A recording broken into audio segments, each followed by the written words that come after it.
So I get asked this question a lot. Is it worth investing in influencers?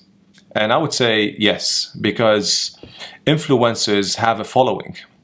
And usually when we follow influencers, we trust these influencers and we like to consume their content.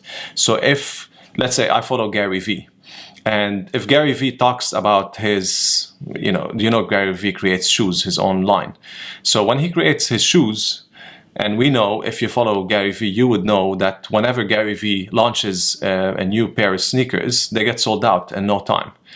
So if Gary Vee, for example, talks about a shaving blade, right, for me as a man, I would be like, okay, that's actually interesting. I'm gonna hear what Gary Vee has to say, instead of me getting bombarded with ads all the time about that razor blade.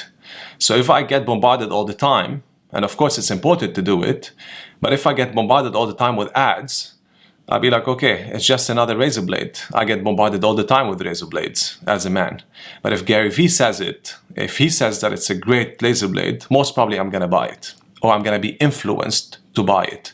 So influencers influence, obviously, their followers. And followers, that's the reason why followers follow these influencers, because they like what these influencers are talking about, what they share, what type of content they share, etc. So working with influencers works very, very well when done right.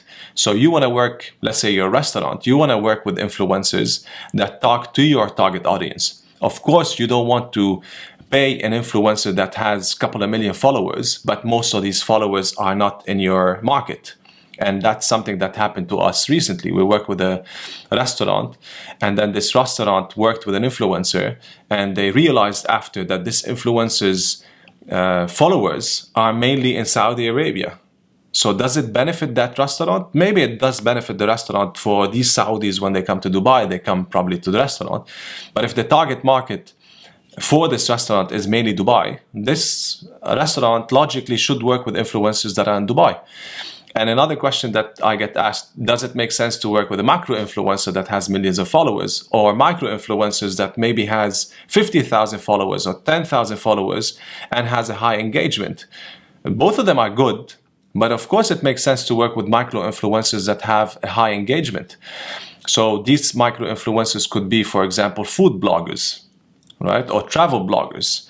And people in Dubai, for example, follow these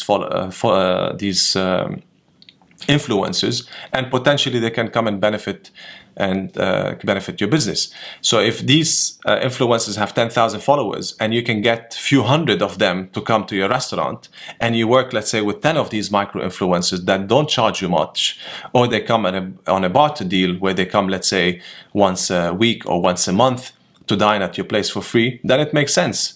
Instead of you paying a macro influencer $50,000 to post, one or two times. And maybe the impact is huge, but it can make sense for you to work with micro influencers. So to answer the question, does it make sense to work with influencers? Yes, of course it makes sense to work with influencers when done right.